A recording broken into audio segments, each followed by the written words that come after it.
Well, hello there, Retro PC Durham. Chris here with another video, another machine. We have this wonderful clone case. Originally was a computer that someone purchased from Canada Computers, a long-standing, what we used to call clone computer shop from back in the day. This still exists today as a computer retailer of, some form of repute. I'll leave it up to you to decide whether it's positive or negative or ambivalent.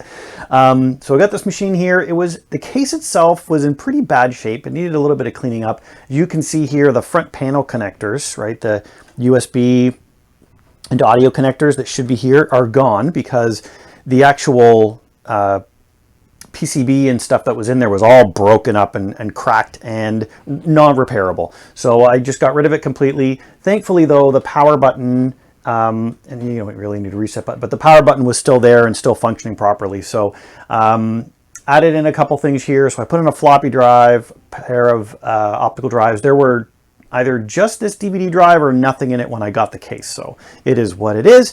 We'll spin it around to the back here, and pretty standard layout here. We've got our power supply with its own kill switch, and then our system board here you can see has a USB and a keyboard, so it's not super old, but it does still have a parallel port on it.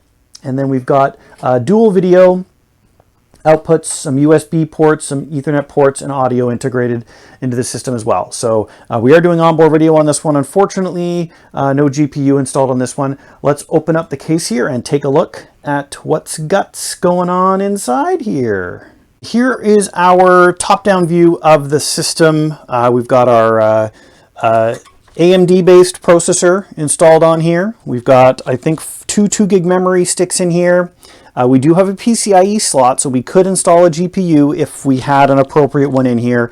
And then all of our SATA devices installed here. I'm just going to unplug this because I never actually installed the floppy disk drive, and I'm actually not going to on this system. And then we've got a 450 watt power supply, which is installed in here as well. It is a system that I think could take some upgrades if I remember correctly. I'm going to pull out these power cables and stuff that I've already stuffed behind, but I think it does have a 6-pin power connector on here. So a regular, like normal GPU that needs power could be installed in here as well to give it a little bit of an extra kick or some extra performance. But as is, it's going to probably do the job it needs to do, which is basic Windows 10 computing, obviously. Let's get this packed back together. I'm going to plug it into the bench monitor, and we will take a look at what's going on in Windows. We are ready to fire it up and get this system going.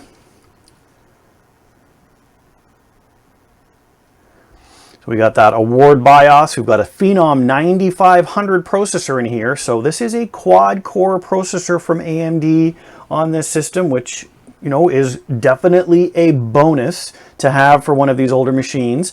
The performance of it, even though it's a quad-core processor, isn't the greatest. So it's equivalent to like the older Intel Q series processors from kind of the original Core 2 Duo, Core 2 Quad time period. It's okay. It does the job, but not super great performance. Even with a quality GPU installed in this system, I'm not sure that you'd really be getting massive functionality out of this.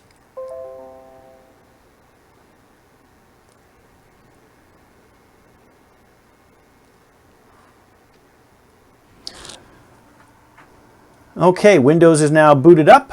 Let's get our hardware info 64 up and running, and we'll take a look at our system specs in a little more detail. As mentioned, we got an AMD Phenom 9500 processor. It is a quad-core processor running at 1.8 gigahertz, and it boosts up to 2.2, I think, or it's 2.2 with no boost, something like that. Again, it's okay. It does the job it needs to do, but it's not the greatest in terms of performance. Memory-wise, we do have 4 gig worth of DDR2 memory that's installed in here. I believe the maximum that this chipset,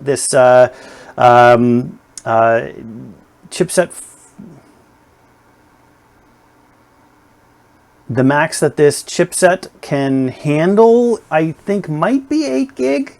So you'd be kind of limited to that. Storage-wise, I've got a single SATA hard disk drive. It's at 160 gigabytes of storage, which is more than enough for a regular, just standard Windows environment. And then we've got that onboard graphics, which is an AMD Radeon 2100 or RS740 processor graphics. And again, it's not great. It's using system memory to run. It's part of the ATI chipset that's on this system board. So, I mean, it does the job, but obviously a regular DGPU would be better suited for anything more than basic Windows performance. Speaking of basic Windows performance, I'm going to get Google Chrome started up here, and we're going to take a look at our crab rave test. Starting off at 1080p, we're going to see how well this system's quad-core processor and onboard graphics can handle our YouTube streaming video. And I can already tell it's a little bit laggy. There's a little bit of hitching. We're dropping quite a few frames on here as well. So I would probably say that 1080p full HD performance is not going to be in this computer's future. And I would suspect that that might even be a processor issue, that just the age of this processor and not having you know, a lot of the integrated codecs to be able to handle graphics. And this is even, you know, with some stuff in Chrome running to be able to force it to use some older codecs. It's still struggling. So if we drop down to 720p, which is just, you know, standard HD, I'm seeing a much better result here. Now we're still dropping a number of frames, right? Looks like a quarter of the frames are still dropping.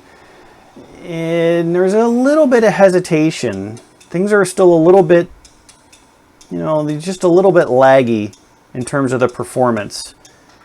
And I mean, that could be a passable experience, but you probably want to drop down to 480p if you really wanted to have a full stream, you know, lossless type streaming experience. So overall, you know, I guess that does what it needs to do. So that's my finished look at this machine. It was all complete and ready to go in for donation. As always, I hope you enjoy watching these videos. I hope you're staying safe and healthy out there, and we'll catch you in the next one.